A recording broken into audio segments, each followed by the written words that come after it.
ये मंत्रिमंडल से हम बर्खास्त कैसे क्यों करें? ये सरकार हमने बनाया, इसमें 4 विधायक और 1 विधान परिषद का सदस्य है, जिसमें एक का हमारा डेथ हो गया, 3 को आपने ले लिया और 3 को लेने के बाद एक विधान परिषद तो ऑलरेडी हमारे इस एनडीए गठबंधन में है। और ये आप देखते होंगे कि सरकार ने पहली बार हिंदुस्तान में 75 साल के बाद पहली बार एक मल्लाह का निषाद का बेटा ने समर्थन देके बिहार में सरकार बनाया। आप बताइए, सरकार हमारा, ये घर हमारा, और हमारे घर से ही हमको लोगों ने बेदखल किया है। तो अभी भी आप यहाँ विशेष तौर पर आप लोग आए, इसके लिए विशेष तौर पर आप सभी को धन्यवाद देता हूँ। आज सबसे पहले मैं माननीय मुख्यमंत्री नीतीश कुमार जी अब बिहार से इसके लिए विशेष तौर पर धन्यवाद देता हूँ, और एनडीए के नेता सबसे पहले धन्यवाद देता हूँ कि माननीय मुख्यमंत्री नीतीश कुमार जी बिहार से धन्यवाद करने का मौका मिला है, और उसमें मैंने अपने प्रयास से बहुत ही बेहतर काम करने का मैंने कोशिश किया, और ये मैंने आप लोगों के सहयोग से हमने ये किया। इसके लिए विशेष तौर पे माननीय मुख्यमंत्री जी को मैं धन्यवाद देता हूँ। और आपने देखा कि किस तरीके से एक अति पिछड़ा का बेटा के साथ लोगों ने गलत किया है, लेकिन इसके लिए मैं जनता के बीच में मैं जाऊंगा।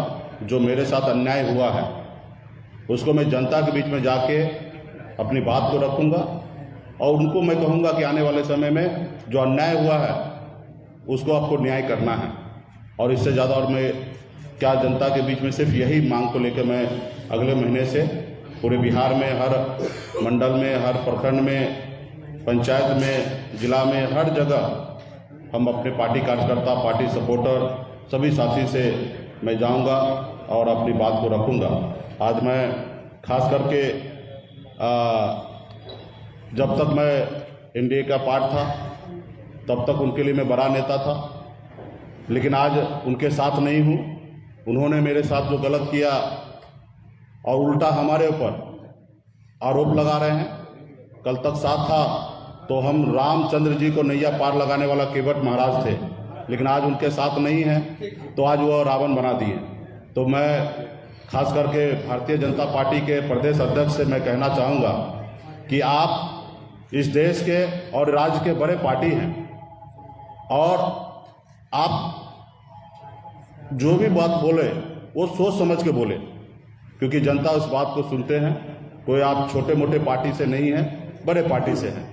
तो जो भी बात रखना है सही से रखिए, ईमानदारी से रखिए और सही बात रखिए। जिस बात को आपको जानकारी नहीं है ऐसी बात को आपको रखना नहीं चाहिए, या उस बात को अच्छे तरीके से जानकारी ले लेना चाहिए, तब वो बात को रखना चाहिए। अभी उन्होंने 4-5 एलिगेशन मेरे पास लगाया है, वो एलिगेशन का मैं एक एक करके मैं आप लोगों को जवाब देना चाहूँगा। सबसे पहले उन्होंने कहा कि मछुआरा को नए सदस्य बनाने का मुकेश सहनी ने निर्णय लिया। मैंने सहकारिता विभाग जो मंत्रालय है वो हमारे अधीन नहीं है, वो बीजेपी के कोटे के मंत्री वहाँ पे क्या नाम है, सुभाष सिंह जी उस विभाग के मंत्री हैं। मेरा सिर्फ एक ही उद्देश्य था कि ज़्यादा से ज़्यादा मछुआरा सदस्य बने, ताकि किसान सम्मान जो निधि है वो उस मछुआरा तक मिले। हमारा लक्ष्य था कि 50 लाख मछुआरा को सदस्य बनाए, ताकि वो 6,000 रुपया सालाना जो मिलता है वो किसान मछुआरा भाई को भी मिले, क्योंकि जो किसान जमीन पे काम करता है उसी तरीके से मछुआरा भाई भी पानी में काम करता, तो उसको ये सम्मान मिले। दूसरा, जून और जुलाई महीने में मछली मारने का, जिस समय में मछली अंडा देती है उस समय मछली नहीं मारा जाता, इसके लिए केंद्र सरकार और राज्य सरकार की तरफ से 3,000 रुपया प्रत्येक किसान को मिलता है। इसके लिए हमने चाहा कि ऑनलाइन सदस्य बना के और उसको आप 3,000 रुपया सालाना देने का काम करें। तो मेरा एक ही उद्देश्य था कि पूरे बिहार में 50 लाख से अधिक हमारे मछुआरा भाई है, उसको साल में 9,000 रुपया मिलेगा। इस उद्देश्य से हमने उनसे आग्रह किया था कि ऑनलाइन आप सदस्य बनाएं। उसके बावजूद भी उन्होंने हमसे बेगर पूछे, हमारे विभाग से बेगर पूछे हुए उन्होंने पोर्टल पे लॉन्च किया, और कुछ उसमें तकनीकी खराबी रहने के कारण उसमें परंपरागत मछुआरा का शब्द उसको जोड़ना था। ये सारे काम उनको करना था, ना ही कि हमको करना था। उसके बावजूद भी रहा कि मत्स्यजीवी सहयोग समिति में वो सदस्य बन नहीं सकता है। सिर्फ ये किसान के लिए पोर्टल को हमने इस्तेमाल करना था कि सूची हमें नहीं चाहिए था। जहां तक रहा कि मत्स्यजीवी सहयोग समिति में सदस्य बनना, तो जब तक मत्स्यजीवी सहयोग समिति में जब तक सदस्य मंत्री और अध्यक्ष नहीं चाहेंगे तब तक एक भी व्यक्ति सदस्य नहीं बन सकता। ये हमारे 1935 के एक्ट में, संविधान में दिया हुआ कि ये नहीं करना। अगर ऐसा करना भी है तो जब तक विधानसभा में, जब तक वो कानून पे चर्चा नहीं होगा, उस एक्ट में बदलाव नहीं हो सकता, तब तक ऐसा करने का किसी के पास अधिकार नहीं है। तो बेवजह से हमारे ऊपर आरोप लगाए कि आपने गैर मछुआरों को घुसाने का काम किया। हमने एक भी गैर मछुआरों को घुसाने का काम नहीं किया और वो हो भी नहीं सकता है। ये भी जो भी हुआ इसका जवाबदेही खास करके सहकारिता विभाग के मंत्री देंगे, उनसे पूछना चाहिए। रहा उसी में उन्होंने कहा कि हमने मंत्री और अध्यक्ष पद में से एक पद को हमने खत्म कर रहे हैं। ये हम कर ही नहीं सकते। अगर इसमें कुछ भी बदलाव करना है तो सहकारिता विभाग के मंत्री जो है वही कर सकता है, और वो करेंगे भी तो कब करेंगे, जब विधानसभा पे इस पे चर्चा हुआ कानून में, तो ही वो उसमें कर सकते हैं। ये हमारा कोई ऐसा निर्णय नहीं था कि ये करना है। हाँ, पिछली बार जब हम बैठक किए थे विभाग की समीक्षा पे, माननीय मुख्यमंत्री जी के नेतृत्व में हमने बैठक किया था। हमने सहकारिता विभाग के सचिव से हमने बात किया था कि पूरे बिहार में मछुआ सोसाइटी में लड़ाई है, ये लड़ाई कैसे खत्म होगा। उन्होंने हमें कहा कि यहाँ पे एक मंत्री और एक अध्यक्ष का पद है, दोनों आपस में दो ग्रुप बना लेते, इसके कारण लड़ाई होता है, दोनों में से कोई एक को खत्म करना पड़ेगा, तब जाके ये सही होगा। तो हमने कहा कि आप पूरे बिहार में सर्वे कर लीजिए और उसके बाद आपको जो उचित लगे वो निर्णय कीजिए। और वो निर्णय लेने से पहले भी जब तक विधानसभा में चर्चा नहीं होगा तब तक नहीं होगा। तो ऐसे कोई निर्णय लिया नहीं गया और ऐसे कुछ भी हो भी नहीं सकता है। और ये करेंगे भी तो जब भी करेंगे तो सहकारिता विभाग के मंत्री के ही साइन पे होगा। तो ये कहीं ना कहीं पूरे बिहार के निषाद को गुमराह करने का काम कर रहे। मेरे रहते हुए आप सबको पता है कि मैं अपने समाज के लिए, अपने हक अधिकार के लिए मैं लड़ाई लड़ रहा हूँ। आज आप सबको पता है कि मैं इस समाज के लिए, हक अधिकार के लिए मैं मंत्री पद, हम अपनी पार्टी को खत्म करने भी पर लोगों को करने का निर्णय लिया, वो भी उसमें भी मैं परवाह नहीं किया। 1% भी मैंने कहीं कंप्रोमाइज नहीं किया। मैंने अपने लोगों के साथ में रहा और आज वो लोग खत्म करने के बाद कहीं ना कहीं हम पे आरोप लगा रहे हैं। आज हमने 150 पीत पत्र मैंने अपने रीजन में, देश और दुनिया का पहला मंत्री मैं होऊंगा कि 3 महीने के अंदर में 150 पीत पत्र मैंने विभाग को लिखा कि मछुआरा समुदाय के हित के लिए, जैसे तालाब को अतिक्रमण हो चुका है, गैर मछुआरा है उसको निकाला जाए, तमाम ऐसे जो जहां पे सरकार के तरफ से गलतियां था उसको ठीक करने के लिए मैंने विभाग को लिखा है। तो ये हमने किया है।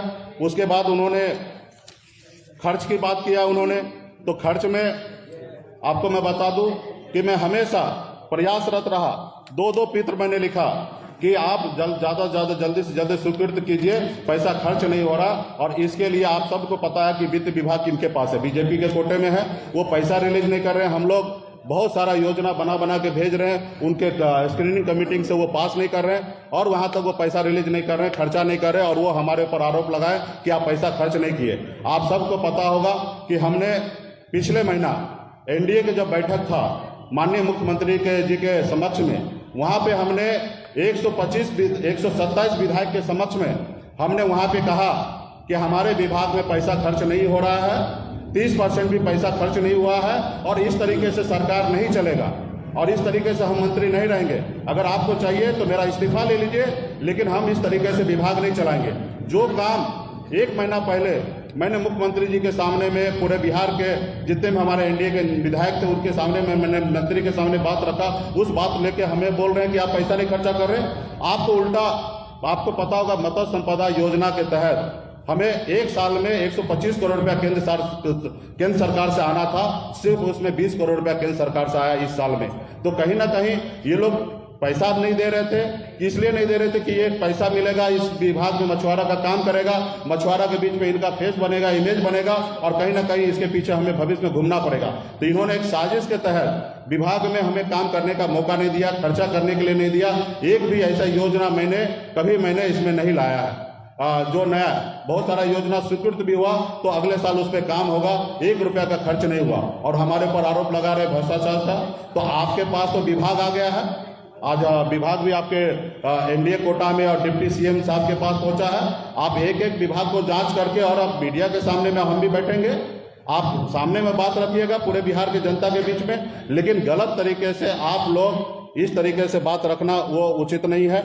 उन्होंने कहा कि मैंने विभाग को 5 बार लेटर लिखा कि परंपरागत मछुआरा का सूची जारी करना है, तो उनको ये तो मेरे रीजन में हम जब से मंत्री बने तब से एक बार भी उन्होंने भेजने का काम नहीं किया, और भेजे भी होंगे तो मुझे जानकारी विभाग के लोगों ने नहीं दिया। आज मंत्रालय उनके पास है, जांच करा ले, और वो हमारे पास नहीं आया। अगर वो भेजे हैं तो ऐसे अधिकारी पे कार्रवाई करे कि मंत्री जी को क्यों नहीं बताया, और नहीं अगर भेजे हैं तो कहीं ना कहीं बिहार के जनता से उसको माफी मांगना चाहिए कि हम पूरे बिहार में झूठ बोल रहे हैं। ये तो मुझे पता है कि ये लोग बहुत हद तक पहुंचेंगे। ये लोग वो है कि गणेश जी को मूर्ति में भी दूध पिला देते हैं, तो इनके पास तंत्र मंत्र इस तरीके से है कि उनको पता था कि मुकेश सहनी को कमजोर नहीं कर सकते, खरीद नहीं सकते, इसको तोड़ नहीं सकते, तो आज वो पूरे बिहार में हमको बदनाम करने के लिए लगे हुए हैं। तो आज बिहार के निषाद को पता है कि मैं पूरे जिंदगी निषाद समाज के हक अधिकार के लिए मैं जी रहा हूँ। आज इतनी बड़ी लड़ाई मैं किसके लिए लड़ रहा हूँ, उनके लिए लड़ रहा हूँ। तो ये सारे चीजें को लेकर मैं बिहार के जनता के पास जाऊंगा, और आप लोगों से भी कहूंगा कि अगर उसमें हिम्मत है कोई भी चीज का, तो जहां हमें बुलाएंगे वहां पे मैं आऊंगा, और मीडिया के समक्ष में वो अपनी बात को रखेंगे कि हमने क्या गलती किया। मैंने 150 पत्र मैंने लिखा है सिर्फ 3 महीने में। हमारे विभाग में काम नहीं हो रहा, तो इसके लिए मुख्यमंत्री जी को बोल के हमने कोशिश किया कि पदाधिकारी को बदलने का। बहुत सारा मैंने इंजीनियरिंग सेल नहीं था, मैंने कोशिश किया कि इंजीनियरिंग सेल करने का, लेकिन जानबूझकर लोगों ने सिर्फ मुकेश सहनी काम नहीं करे इसलिए वो परेशान किए, और इसलिए मैंने हमारे पास दूसरा कोई ऑप्शन नहीं था लड़ने के अलावा। तो मैं अपने अधिकार के लिए लड़ाई लड़ रहा हूं, और चीजें मैंने किया है। और खास करके मैं अभी भी भारतीय जनता पार्टी के नेता को कहना चाहूंगा कि आप विरोध करें, लेकिन सही विरोध करें, और कोई भी गलत विरोध करेंगे तो जब जनता के बीच में आप जाएंगे, आप सबका मैं वीडियो बना कर रख रहा हूं, जितना भी आप उछल के टीवी मीडिया पे बोल रहे हैं सबका मैं वीडियो बना के रख रहा हूं। जब चुनाव आएगा ना, तब आप लोगों को बताएंगे कि आप किस तरीके से उछल के बता रहे थे। तो इसलिए आप लोग जो भी करना है जनता के बीच में ईमानदारी से बात करें। एक भी बात आपने सत्य नहीं कहा, मैंने सारे बात को आज मैंने जवाब दिया है। अगर हिम्मत है, जो एलिगेशन आपने लगाया है उस एलिगेशन के साथ 1 हफ्ता के अंदर में आप प्रिपेयर्ड हो जाइए, और आप आ जाइए मेरे सामने में डिबेट कीजिए, आप मीडिया के सामने में लाइव कीजिए, फिर आपको पता चलेगा कि मैंने क्या किया। अब सहकारिता विभाग का चीज हमारे ऊपर आप डाल रहे हैं। मैं कौन होता हूं? मैं तो उसको समय समय में सुझाव दे रहा हूं कि आप ऐसा कीजिए ताकि गरीब मछुआरा का 50 लाख मछुआरा को लाभ हो सकता है अगर सदस्य बनेंगे, और किसान की तरफ से 6,000 रुपया केंद्र सरकार से और 3,000 रुपया राज्य सरकार और हमारे केंद्र सरकार के सहयोग से 3,000 रुपया मिलेगा। ये मैं करने का कोशिश किया, और इन्होंने कहीं ना कहीं इसको घुमाने का काम किया। तो यही सारी चीजें को मैंने आप लोगों के बीच में मैंने रखा है, और आप लोगों का कोई सवाल होगा तो आप पूछिए। संजय जायसवाल ने कहा है कि आपने 7 साल में जितनी भी पार्टियों में रहे, आप गठबंधन में रहे, सबको धोखा दिया है। देखिए, मैंने कभी किसी पार्टी में नहीं रहा, और मैं जब भी अपना पार्टी बनाया मैं यूपीए के साथ रहा, और यूपीए में गठबंधन में मैंने चुनाव लड़ा। और आप सबको पता है कि यूपीए में गठबंधन कैसे टूटा, किस तरीके से हमारा सीट घोषणा नहीं किया, उसी जगह हमने गठबंधन तोड़ा। और मैं आज एनडीए में हूँ था, और मैं यहाँ पे लड़ाई लड़ा। और आप सबने कल संजय जायसवाल का एक अपनी बाइट सुना कि उन्होंने कहा कि हमारा बात हुआ था कि पार्टी विलय करने का। आपको मैं बता दूं कि आपने देखा कि हमारा गठबंधन टूटा। हमने मोरिया में प्रेस कॉन्फ्रेंस किया कि हम अकेले अपने दम पर चुनाव लड़ेंगे। दिल्ली से फोन आता है, मैं दिल्ली जाता हूं, और 4 घंटे में डिसीजन होता है कि आप हमारे एनडीए का पार्ट बढ़िए और आपको हम इतना सीट देते हैं। तो वहां पे पार्टी विलय का कोई चर्चा ही नहीं है। वो तो हमें सपना आज से नहीं 2016 से दिखा रहे हैं कि राज्यसभा भेजूंगा। 2020 में वो आग्रह कर रहे थे कि केंद्र में आपको राज्यसभा भेज के केंद्र में मंत्री बनाते हैं, आप हमारे पार्टी में विलय कर लीजिए। 2025 में आपको बिहार का मुख्यमंत्री बनाएंगे, ये सब ऊपर दे रहे थे। और तमाम वो कह रहे थे कि आप हमारे पार्टी में विलय कर लीजिए, लेकिन हम उसको हंसते हंसते, और वो भी हमेशा मजाक में कहें, और मैंने हंसते हंसते उसको एक ही जवाब दिया कि आप हमारा जो उद्देश्य ये पार्टी बना है उस उद्देश्य को पूरा कर दीजिए, आरक्षण दे दीजिए, तो निश्चित तौर पे आप जो बोलेंगे वो मैं करूंगा। तो मैं आज भी कहता हूं कि जो उद्देश्य से मेरा ये पार्टी बना है वो आरक्षण आप केंद्र सरकार से लागू हो सकता है। जब बंगाल में आरक्षण है, दिल्ली में आरक्षण है, तो केंद्र सरकार से आरक्षण लागू हो सकता है। आप आरक्षण लागू कर दीजिए, और मैं पार्टी भी आपको हैंड ओवर करके और मैं हरिद्वार चला जाऊंगा, वहां पे कीर्तन करने के लिए चला जाऊंगा, राजनीति से मैं संन्यास ले लूंगा। लेकिन आप ये नहीं करेंगे। एक गरीब का पिछड़ा का बेटा आगे बढ़ रहा है तो बताइए लोकतंत्र का ये हत्या है कि नहीं है कि किसी पार्टी को दबाव डालकर, प्रेशर डालकर और उस पार्टी को अपने में विलय करा लेना, ये लोकतंत्र के बीच में यह हत्या है कि नहीं है। तो उन्होंने खुद सिद्ध कर लिया कि मैं इनको हमेशा बात कर रहा था कि पार्टी विलय करने का। तो इसलिए आप लोगों के बीच में मैं देखा कि मैंने अपनी कुर्सी को किस तरीके से मैंने गंवाया, क्योंकि मेरा एक ही ध्येय है कि संपूर्ण बिहार और देश में निषाद समाज का कल्याण हो, निषाद समाज का हक अधिकार के लिए लड़ाई लड़े। आज मेरे में क्या था, उन्होंने तो कहा कि पार्टी विलय कर लेना, तो मैं अगर पार्टी विलय कर लेता तो उसके हिसाब से मैं आज मंत्री रहता, हमारे सब चीज रहता, मान सम्मान रहता। लेकिन मैंने इसको त्यागा, मैंने उसको ठुकराया। इसलिए ठुकराया क्योंकि मुझे पता है कि अगर आज मैं ठुकरा दूंगा तो मेरा आने वाला पीढ़ी, आज मैं स्वीकार कर लूंगा तो मेरा आने वाला पीढ़ी है ना, 75 साल बीत गया इस समाज को हक अधिकार लेने के लिए, आने वाले 100 साल लग जाएगा। एक हमारे पत्रकार ने कहा, टाइम्स नाउ के हमारे साथी ने, कि मुकेश जी आप बहुत जल्दी कर दिए। हमने उनको कहा 75 साल लेट कर दिया, जो 30 साल 40 साल पहले हमें खड़ा होना था वो नहीं हो पाए, हम बहुत लेट कर दिए और इससे ज्यादा लेट और नहीं कर सकते। इसके लिए जो भी करे, हमारे शरीर का एक एक कतरा खून बह जाए, लेकिन वो मुझे मंजूर है। लेकिन मैं अपने समाज के हक अधिकार के लिए मान सम्मान उसको झुकने नहीं देंगे। हम लड़ाई लड़ते रहेंगे, अपनी सांस तक लड़ाई लड़ेंगे। जो बात हुई उसके कुछ साबुत भी अभी रखे हैं। हमारी ऐसी कोई बात नहीं हुआ, गठबंधन हुआ, आप लोगों के बीच में हुआ और पर्दे के पीछे वो उनका कहना कि विलय वाली बात है, तो जिनसे बात हुआ उनको बोल दीजिए कि आगे आके बोले कि हमारे विलय का बात हुआ और किसके समक्ष में बात हुआ। और ये तो संविधानिक सही नहीं है किसी पार्टी को विलय करा लेना।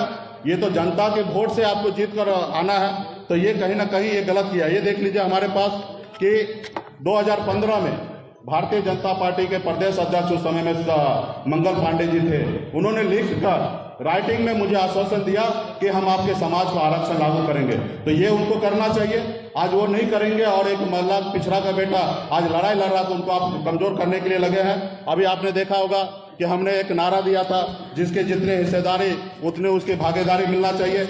उनको सबसे ज्यादा तकलीफ इस बात का हुआ कि एक अति पिछड़ा का बेटा पूरे बिहार में अति पिछड़ा को आरक्षण का कोटा बढ़ाने का काम कर रहे हैं। तो ये सबसे बड़ा जो है ये यही रहा कि उनको लगा कि ये निषाद की बात कल तक कर रहा था, ये अति पिछड़ा की बात करने लगा है और इनकी मांग जो है वो जेन्युइन है। किस तरीके से मैंने बीपीएससी का मैंने रिजल्ट दिया कि पुराना अति पिछड़ा समाज जो था उसको 18% की जगह 8% आरक्षण का लाभ मिल रहा है और 10% जो है नए लोगों को आरक्षण का लाभ मिल रहा है। और इसके लिए कहीं ना कहीं जो सरकार है उन्होंने गलत किया, अपने वोट बैंक के लिए नए लोगों को जोड़ा लेकिन कोटा नहीं बढ़ाया। तो हमारा मुख्य लड़ाई अभी होगा कि अति पिछड़ा समाज को कोटा बढ़ाना और इसमें भी पार्टीशन कराने का हमारा मुख्य लड़ाई होगा। तो ये कहीं ना कहीं उनको तकलीफ में आया। और आपने देखा होगा कि हमें मंत्रिमंडल से बर्खास्त किया। हमने कहा कि ये मंत्रिमंडल से हम बर्खास्त कैसे क्यों करें, ये सरकार हमने बनाया, इसमें 4 विधायक और 1 विधान परिषद का सदस्य है, जिसमें एक का हमारा डेथ हो गया, 3 को आपने ले लिया और 3 को लेने के बाद एक विधान परिषद तो ऑलरेडी हमारे इस एनडीए गठबंधन में है। और ये आप देखते होंगे कि सरकार ने पहली बार हिंदुस्तान में 75 साल के बाद पहली बार एक मल्लाह का निषाद का बेटा ने समर्थन देके बिहार में सरकार बनाया। आप बताइए, सरकार हमारा, ये घर हमारा और हमारे घर से ही हमको लोगों ने बेदखल किया है। तो खैर इस बात का मुझे कोई गम नहीं है। आज उनके पास ताकत है, पावर है, वो आज मुझे बेदखल कर दिए हैं और कल मेरे पास भी हमारे लोग को भी ताकत होगा और हम लड़ाई लड़कर अपनी जगह को हासिल करेंगे। मुझे पूरा विश्वास है पूरे बिहार में कि हम ऐसा करेंगे। आपको खुद से इस्तीफा दे देना चाहिए था पहले, आप कह रहे हैं नहीं, बिल्कुल ही नहीं। 150 आपने पीट पत्र लिखा, 4 दिन पहले जो परेशानी बनी जिस तरीके से आपके विधायक को मिला दिया गया, आप इंतजार करते रहे कि आपको बर्खास्त किया जाए, इस्तीफा देकर आप अपने आप नहीं। देखिए, ये सरकार हमारा हमने बनाया, ये घर हमने बनाया और यहाँ पे कोई कौन होता हमें इस्तीफा मांगने वाला। अगर हमारा अधिकार है और उनके पास विशेष अधिकार है तो उसको हमको बर्खास्त करने का तो उन्होंने किया, उस पर मैं स्वागत किया उनको कि एक पति पिछड़ा को बेटा को आपने किस तरीके से बेइज्जत करके बाहर निकाला। क्योंकि मेरा घर है और मेरे घर में कोई बाहर निकालेगा कैसे होगा, और मेरे घर को कोई कब्जा करने के लिए आया, मैं आसानी से उसको छोड़ दूंगा, ऐसे कैसे होगा। माना कि मुझे 10 काम करना है लेकिन 10 काम नहीं होता, 2 काम तो मैं कर रहा था, मैं कोशिश तो कर रहा था। 125 पत्र मैंने लिखा, विभाग का काम आज या न कल उसको करना था और मैं आज भी भले सत्ता में नहीं हूं लेकिन ये 125 पत्र पे मैं काम करवाऊंगा। 146 पद पे काम करूंगा। इसके लिए मुझे धरना प्रदर्शन करना पड़े, लाठी डंडा खाना पड़े, जो करना पड़े वो मैं कराऊंगा। आज बिहार में जो भी जलकर अतिक्रमण है, गैर मछुआरा वहां पे कब्जा है, ऐसे जगह पे मैं जाके लड़ाई लड़ूंगा और वो सब मैं करूंगा। मैं विभाग में रहता तो ज्यादा बेहतर तरीके से मैं इसकी लड़ाई लड़ सकता था, ऑर्डर देता और काम कराता। आपने देखा होगा कि मेरे विभाग में काम नहीं कर रहा था, मैंने माननीय मुख्यमंत्री से आग्रह करके मैंने जहां तक मैंने अपने विभाग के पदाधिकारी को भी हमने बाहर करने का काम किया। तो हमारी ये लड़ाई था। उन लोगों को लगा कि ये ज्यादा काम कर लेंगे, अपने लोगों के बीच में पॉपुलर हो जाएंगे, तो जानबूझ के फंड देना, रिलीज करना कम कर दिए, जानबूझ के काम कम होने दे रहे थे। तो ये सारे परेशान कर रहे थे। इसके लिए मैंने अपनी ताकत बढ़ाने के लिए पूरे देश में, राज्य में मैं लड़ाई लड़ रहा था, अपने लोगों के हक अधिकार की बात कर रहा था। सारा चीज तो मैं कभी भी चुप नहीं बैठा। शाहनवाज हुसैन जी को मैं कहूंगा कि कल तक तो अल्लाह और मल्लाह की बात कर रहे थे कि दोनों भाई मिलकर हम लोग बहुत कुछ करेंगे, लेकिन शाहनवाज जी आपसे मेरा ये उम्मीद नहीं था कि आपने जो बात हमने कभी बोला नहीं कि मोदिया योगिया हमने कभी बोला नहीं, और इस बात को लेकर आप जनता के बीच में बोल रहे हैं कि मुकेश सहनी इस तरीके का भाषा का प्रयोग किया। मैं आपको कहूंगा, मीडिया के माध्यम से कहूंगा कि इस तरीके का भाषा कोई अगर सबूत ला के दे दे, उसको मैं 1 लाख रुपया का जुर्माना दूंगा। मैंने कभी ऐसा भाषा का प्रयोग नहीं किया। वो खुद अपने नेता को बेइज्जत कर रहे हैं। जो बात हमने नहीं बोला वो खुद अपने मुंह से बोल रहे हैं। मोदिया बोलना या योगिया बोलना ये शब्द अच्छा नहीं है, ये मैं भी मानता हूँ। और जब खुद अगर भारतीय जनता पार्टी के राष्ट्रीय प्रवक्ता ये शब्द को चयन कर रहे हैं तो कहीं ना कहीं अपने नेता को खुद बेइज्जत कर रहे हैं। अब मैं तो कह रहा हूं कि ये शब्द मेरे मुंह से निकला हुआ होगा, कहीं पे भी मैंने बोला होगा, तो ये वीडियो या कहीं से भी सबूत ला के दे दे, 1 लाख रुपए का जुर्माना मैं दूंगा। ये बताइए, अब आप बर्खास्त हो गए मंत्री से, तो अब आप अनुकंपा पे एमएलसी बने हुए बीजेपी के, तो जुलाई तक अपना एमएलसी बने रहिएगा या पहले ही इस्तीफा दे दीजिएगा नैतिकता के आधार पे? देखिए, मैं किसी का अनुकंपा पे नहीं हूँ। मेरी ताकत था, इसलिए हमें एनडीए में रखा गया और मेरा कंडीशन था कि 11 सीट और 1 एमएलसी देना, और 11 सीट उन्होंने दिया, जिसमें हमारा परिणाम जो भी हुआ, और वो परिणाम के बाद जो भी जीतने के बाद उसको भी उन्होंने अपनी पार्टी में मिले ले। और मेरा 6 साल का बात था, और मेरा भारतीय जनता पार्टी के टॉप लीडर ने कहा कि मुझ पे भरोसा कीजिए, मैं आने वाले समय में आपको रिन्यूअल करेंगे। आपको पता होगा कि जानबूझकर सिर्फ हमें परेशान करने के लिए 15 महीने का उन्होंने दिया है। आगे भी हम उम्मीद करते हैं कि जो मेरा बकाया है वो हमको दे। केंद्र में हमारे या राज्य में 15 आदमी को आयोग में एडजस्टमेंट करने की बात हुआ, वो भी मैं आज भी मांग करता हूं कि जो आपने वादा किया वो पूरा करें। अब नहीं वादा पूरा करेंगे तो फिर आगे देखा जाएगा, लेकिन मुझे कोई अनुकंपा पे नहीं किया। मैं अपने दम पर, अपनी ताकत पे, अपने लोगों की ताकत पे मैं इस जगह पे पहुंचा हूं। और आज पता कर लीजिए, एनडीए के पास जितने भी विधायक हैं, सब विधायक को निषाद समाज हमारे वीआईपी पार्टी का वोट दिया कि नहीं दिया। हमारे वोट से ये लोग जीत के आए हैं, और ये लोग इस्तीफा दे दे। जितने लोग हमारे वोट से जीत के आए सब लोग इस्तीफा दे दे तो मैं भी इस्तीफा दे देता हूं। अगर वो लोग अपने अपने क्षेत्र में एक बैनर लगा दे, उसमें लिख दे कि अति पिछड़ा निषाद मल्ला का बेटा का वोट हमें नहीं मिला और अपने दम पर हम जीते हैं, जिसमें जो पूरे बिहार में 125 उनके पास विधायक है, वो लिख कर लगा देगा कि बैनर कि हम अपने दम पे जीत के आए हैं, उस रोज आप हमसे बोलिएगा, मैं उसी रोज इस्तीफा दे दूंगा। मंत्री जी, एक सवाल है, आप बोल रहे हैं कि बीजेपी नेताओं के आप वीडियो बनाकर रख रहे हैं और चुनाव आने पर जवाब दीजिएगा। इस बात की क्या गारंटी है कि 2024 या 25 में अगर चुनाव होता आप बीजेपी के साथ नहीं जाइएगा? आगे का क्या होगा वो तो बात की बात है। जो लोग गलत बयानबाजी कर रहे हैं उनको तो लंबा कर देंगे, आगे क्या होगा वो बात की बात है। जो लोग गलत बयानबाजी कर रहे हैं उसको लंबा करेंगे। उत्तर प्रदेश में जिस तरीके से आप चुनाव में चले, नहीं, हम अपने, मैं अपने हक अधिकार के लिए लड़ाई लड़ूंगा। आज उनके पास पावर है, सब चीज है, वो जो कर सकता वो कर सकता। मैं सर कटा सकता हूं लेकिन सर नहीं झुकाऊंगा। मेरा जो एजेंडा है, मेरा जो लड़ाई है, अति पिछड़ा को आरक्षण बढ़ाना, निषाद को आरक्षण दिलाना, मैं उसके लिए संघर्ष करते रहूंगा, लेकिन मैं कभी किसी के सामने झुकूंगा नहीं। सर, आप आरोपों को खारिज कर रहे हैं संजय जायसवाल के, लेकिन जिस मल्ला समाज की आप बात कर रहे हैं उस मल्ला समाज के भी लोग आरोप लगा रहे हैं, मत्स्यजीवी समिति के मंत्री इस बात को कह रहे हैं कि आपने मनमानी की है, तो वो क्या फर्जी है? एक भी पूरे बिहार में कभी भी मेरे वजह से, मेरे निर्णय की वजह से पूरे बिहार में एक भी निषाद को, मछुआरा भाई को अगर कहीं पे दिक्कत होगा तो कभी भी आधी रात को हमारे पास आएंगे और फिर मुझे बताएंगे। ऐसे आरोप लगाने के लिए तो बहुत सारे एजेंट और दलाल को बीजेपी ने लेके आएगी या खड़ा करेंगे।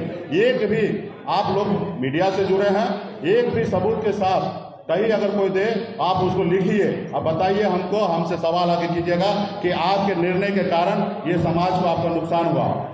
आप बताइए कि मैं इस समाज के हक अधिकार के लिए मैं हर तरह का कुर्बानी देने के लिए बैठा हूँ। अब मेरे रहते हुए मेरे समाज को कोई उंगली उठा दे, कोई उसके साथ नुकसान हो जाए, ये कभी होने दूंगा? उन्हीं के सहयोग से, उन्हीं के दम पर मैं यहाँ पे पहुंचा हूँ। तो ये मुझे भी पता है। लोग आरोप लगाने के लिए तो सीता माता के ऊपर भी आरोप लगा दिए, उन्हें भी अग्नि परीक्षा देना पड़ा। एक धोबी ने उनके ऊपर भी आरोप लगाया, तो मेरे ऊपर भी आरोप लगेंगे, लेकिन मैं हमेशा अग्नि परीक्षा को मैं देते हुए मैं आगे बढ़ने का काम करूंगा। बीजेपी ने फर्जी लोगों को लाया था सर, तो निश्चित तौर पे फर्जी लोगों को लाया और अपने पार्टी के लोगों को लाया।